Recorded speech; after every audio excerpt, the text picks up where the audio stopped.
It's been disbelief mixed with grief as Nigerians try to come to terms with the death of the executive director of the United Nations Population Fund, Babatunde Osotimehin.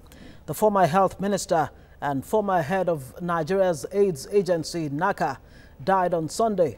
Professor Osotimehin died aged 68.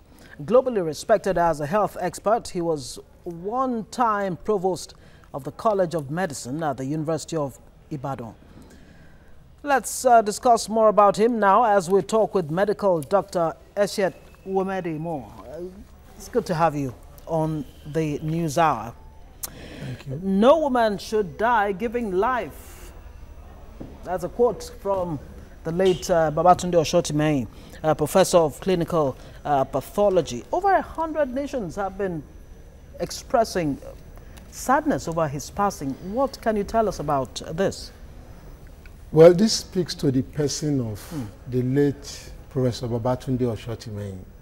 He was a consummate and passionate expert for women's health, the health of young people, and he believed and he advocated and defended the right of every woman who chooses to have a child to be alive and for the baby to be alive.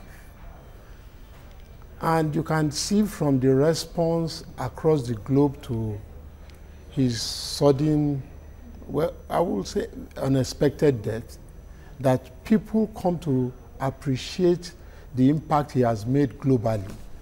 I want to say that what we have seen is a tip of the person of who Professor Babatunde Osotimehin was in his lifetime.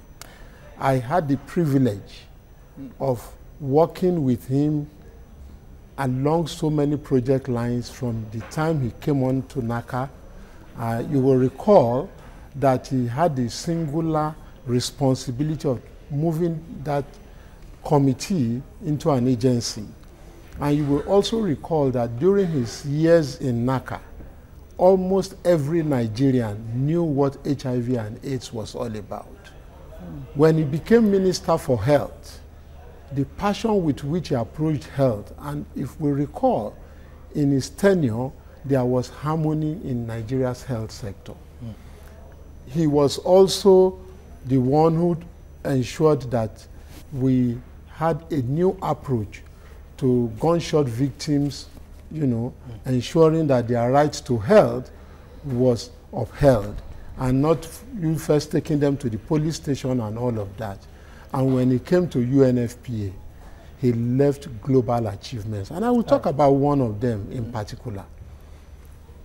The ICPD, which is the International Conference on Population and Development, had taken place in 1994.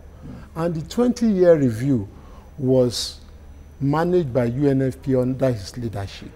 And he was able to come up, to help the world to come up with a global consensus on the ICPD beyond 2014, the consensus document, which also fed seriously into the SDGs, All right. Now, he was appointed the 4th executive director of the United Nations Population Fund. That was in 2010. And then again reappointed, August 2014. What did this really say about the person we're talking about, Osotimehin?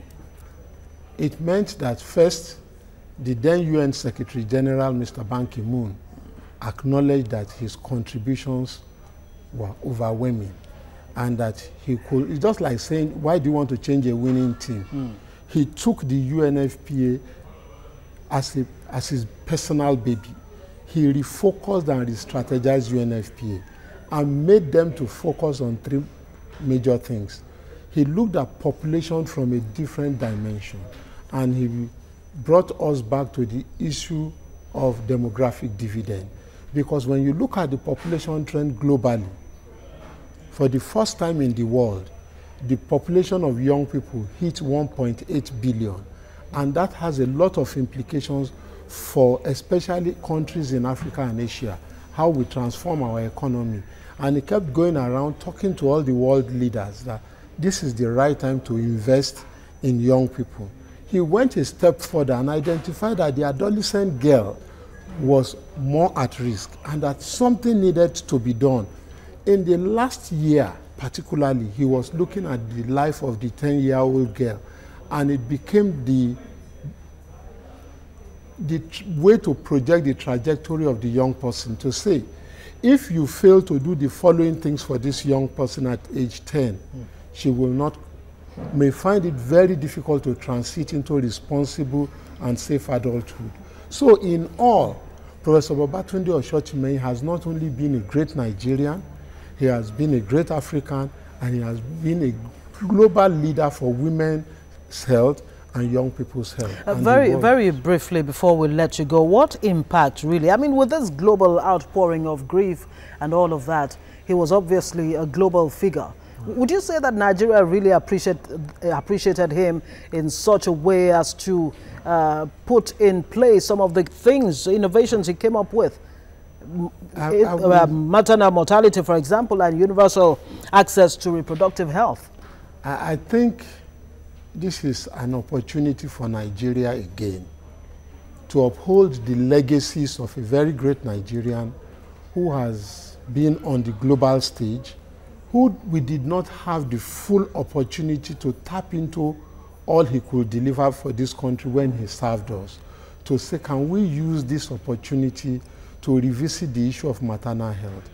Seriously speaking, no woman should die in this nation because she wants to give birth to a life. And I think our governors need to take a critical look at their roles. We know what needs to be done to ensure that no woman dies, but we lack the political will to ensure that this happens. You cannot say, I don't want women to die, and you don't fund the programs. That is one. The second is that to advance women's health, it has been known that if you promote family planning or child spacing, as some people will choose to call it, you will prolong the life of the woman. And the woman will become very productive and will help the economic development of this nation. So Nigeria, I think this is our opportunity to ensure that the legacies of Professor Babatunde Osotimehin does not die. Of course, he was described as a man of courage who would dare to do what most people would not do. And took up so many challenges as well. Absolutely. Yeah. Absolutely. Right. Dr. Essiet Uwemedimo, we thank you very much indeed for coming to share your thoughts with us on the departed Dr. Osotimehin. Thank you. May I also use this opportunity to say that we all express our condolences to the family. Yes, indeed. Thank you very much indeed.